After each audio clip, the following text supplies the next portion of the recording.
역대상은 이제 포로에서 돌아온 이스라엘이 하나님 앞에서 성전을 중심으로 다시 신앙을 회복하는 이야기입니다. 그래서 이들에게 다윗의 성전을 짓는 이야기는 굉장히 중요한 사건이었을 것입니다. 이 사건을 아주 깊이 있게 기록하면서 이제 이 사건이 진행되는 과정을 한번 보십시오. 13장에 보면 언약궤를 가지고 오는 것에 다윗이 실패하죠. 베레스 우사 사건이 생겨버리는 것입니다.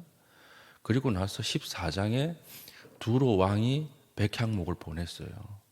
그리고 그 백향목으로 무엇을 지었느냐? 다윗이 거주하는 왕궁을 지었습니다. 그리고 나서 15장에 다시 이 언약궤를 가지고 오려고 재시도하는 것입니다. 이런 구조가 주는 메시지가 무엇일까요?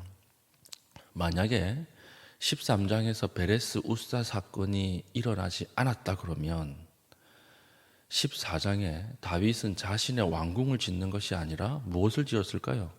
성전을 지었겠죠.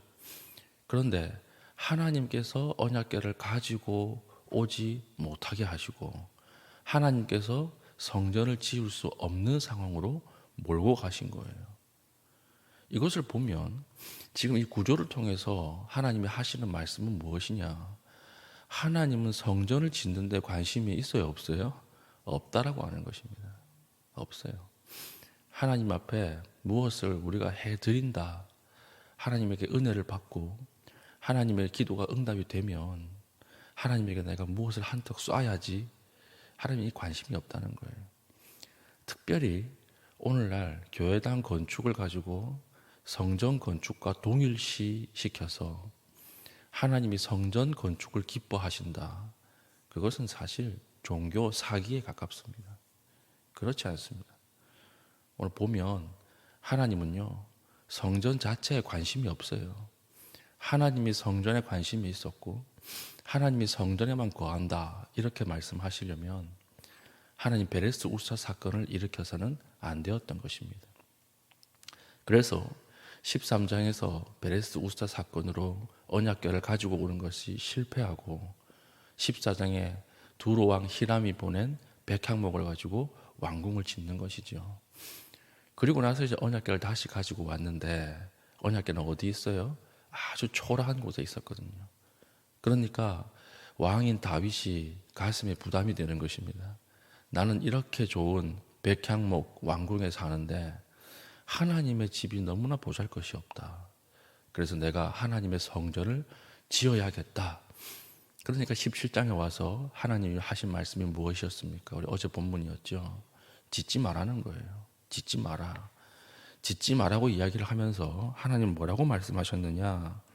4절, 17장 4절 어제 본문입니다. 가서 내 종 다윗에게 말하기를 여호와의 말씀이 너는 내가 거할 집을 건축하지 말라. 이렇게 기록을 하고 있습니다. 우리가 이걸 보면 다윗이 뭐 잘못했나? 이렇게 생각할 수 있고 아니면 다윗이 서운했겠다 이렇게 생각을 할 수 있지만 사실 17장 4절은요 포인트가 어디 있냐면 짓지 말라는 데 있는 것이 아니라 짓지 말라고 하면서 하나님이 다윗을 뭐라고 부르셨어요? 내 종 이렇게 부르신 거예요. 내 종. 여기에 포인트가 있는 거예요.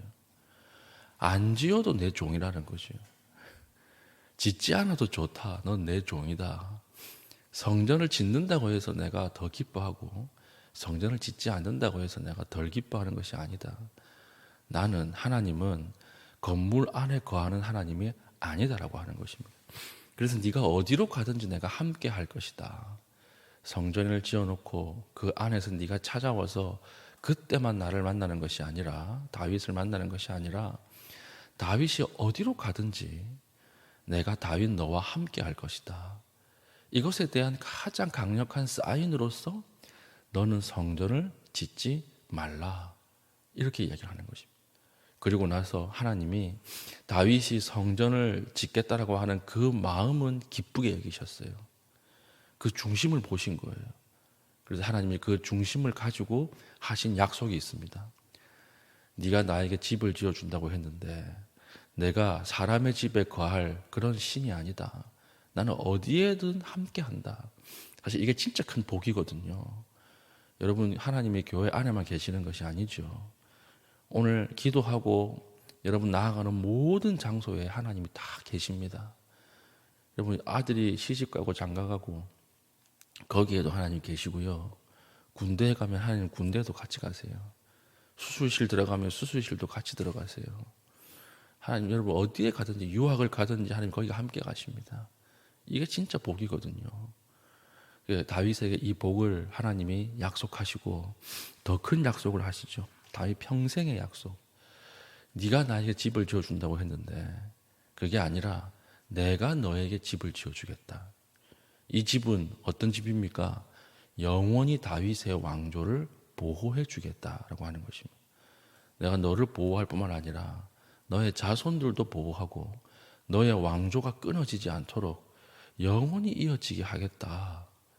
그걸 약속을 하시는 거예요, 하나님께서. 그리고 나니까 다윗이 너무 감격하는 것 아닙니까? 오늘 계속해서 읽었던 본문의 핵심은 무엇이냐면 하나님 너무나 감사합니다 이거예요. 나는 하나님에게 집을 지어주는 것으로 신앙을 표현하려고 했는데 하나님은 그 훨씬 더 깊이 있는 제 마음을 보시고 나의 왕조를 유지하시고 보호하시고 끝까지 지켜주시겠다고 하시니 감사드립니다. 이 기도를 이제 하는 것이 오늘 본문입니다. 그러나 지금 다윗 왕조가 있습니까? 없습니까? 다윗 왕조가 이스라엘 왕인가요? 대통령입니까? 아니죠. 끊겼어요. 없어졌어요. 그럼 이건 무슨 약속일까요? 그리스도 메시아에 대한 약속이죠. 하나님이 다윗 왕조의 혈통을 통해서 영원히 무너지지 않은 하나님의 나라, 그 하나님의 나라를 완성할 왕 메시아를 허락할 것이다. 그 약속을 한 것입니다. 하나님께서 이 약속을 하신 이후에 다윗의 신앙의 색깔이 바뀌어요. 어떻게 바뀌느냐? 내가 하나님에게 무엇을 드리겠다라고 하는 신앙에서 하나님이 하신 약속을 믿는 신앙으로 바뀌는 것입니다. 이게 우리가 하나님 앞에 성전을 지어 드리는 것보다 훨씬 더 하나님을 기쁘게 하는 신앙이에요. 우리가 하나님 앞에 무엇을 하는 신앙, 우리는 신앙이 깊어지고 하나님에게 은혜를 받으면 계속 뭘 하려고 그래요. 뭘 하려고 하면서 하나님에게 이걸 갚으려고 그래요. 그러나 하나님 그걸 원하는 것이 아니거든요. 하나님께서는 내가 무엇을 받겠다 이거보다 그냥 우리와 함께 하고 싶으신 거예요. 그게 바로 임마누엘의 하나님입니다. 내가 내 백성과 함께 할 것이다. 우리가 어디를 가든지 하나님을 인정하고 하나님의 뜻에 귀를 기울이고 오늘 당하는 이 사건을 통해서 하나님이 나에게 무엇을 말씀하실까? 이것을 깊이 염두에 두고 하나님과 동행해 나가는 삶. 그것을 하나님이 진짜 원하시는 거예요. 그래서 다윗의 신앙이 하나님의 약속의 말씀을 붙잡는 것부터 훨씬 더 깊어집니다. 단순히 보이는 건물, 가시적인 건물을 지어서 하나님 앞에 이것을 영광을 돌리는 것이 아니라 이제는 하나님이 말씀하신 하나님께서 내 왕조를 세울 것이다 라고 하는 영원히 내 왕조를 통해서 일할 것이라고 하는 약속을 기반으로 하는 삶이 시작이 되는 것이죠. 오늘 성전을 중심으로 우리가 회복하자라고 하는 이런 관점을 가지고 있는 이스라엘 백성들에게 성경의 기자는 그게 아니다라는 거예요. 단순히 무너졌던 성전을 회복하는 것으로는 완성되지 않는다라고 하는 거죠. 성전을 중심으로 성전이 있기 때문에 하나님이 우리와 함께 하시고 다시 회복될 것이라고 생각하는 것은 오산이다. 그런 일은 일어나지 않는다. 더 중요한 것은 하나님의 존재를 인정하고 하나님의 말씀을 따라 살아가는 것. 하나님의 약속을 붙잡고 오늘 하루 살아가는 것. 그것이 진짜 성전의 회복이요, 예배의 회복이요, 하나님 앞에 포로에서 돌아온 사람들의 생활 방식이다. 우리도 과거에 포로였습니다. 죄의 포로였고 죽음의 포로였습니다. 그러나 해방됐죠. 다시 돌아왔죠. 하나님이 그 포로에서 포로된 우리를 해방시키셨습니다. 해방되어 다시 돌아온 사람들에게 하나님이 요구하시는 것은 무엇일까요?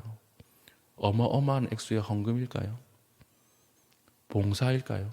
헌신일까요? 아무것도 아니에요. 무엇입니까? 하나님의 말씀을 믿고 그 말씀에 따라서 오늘 하루 삶으로 살아내는 것. 그것이 하나님이 오늘날 포로에서 돌아온 우리에게 가장 깊이 요구하는 것입니다. 우리는 한번 하나님에게 한턱 쏘기는 쉬워요. 1,000만 원의 이익이 났다 그러면 10의 2조 해서 200만 원 드리는 것은 쉬워요. 500만 원 드리는 것도 쉽습니다. 그러나 하나님께서 우리에게 요구하시는 것은 돈이 아니라 삶이에요. 그 삶을 따라서 살아가십시오. 오늘 우리의 삶이 하나님 앞에서 행위 중심의 삶이 아니라 말씀을 깊이 의지하고 말씀에 대한 약속을 붙잡고 살아갈 수 있는 믿음의 귀한 주의 종 될 수 있기를 축복합니다. 아멘. 기도하겠습니다. 하나님 아버지, 오늘 우리에게 말씀을 주시옵소서. 붙들고 살아야 할 말씀을 주시고 이 말씀을 따라 살 수 있는 힘을 허락하여 주시옵소서. 기도하신 이후에 개인적인 기도의 제목 가지고 기도하시고 자유롭게 돌아가시겠습니다.